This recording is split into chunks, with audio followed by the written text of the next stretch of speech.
guys, Dr. Stoker here with one of our beautiful patients, a mom who's 7 months post-op. Let's take a look. Here she is. She just got back from Hawaii. She's got 2 kids. I know she had a ton of fun. You can see she's got a little sun on her skin. The breasts look absolutely beautiful, natural appearing, no ripples, nothing like that. Nipples are in the right position.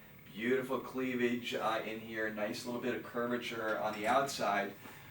She started out as a full 34A cup, and we used 255 cc moderate profile implants on her, and it bumped her up to probably a small 34C cup. Now, that varies depending on the manufacturer of the bras. There's not a scientific definition of a bra cup size, but I think that's what she is here.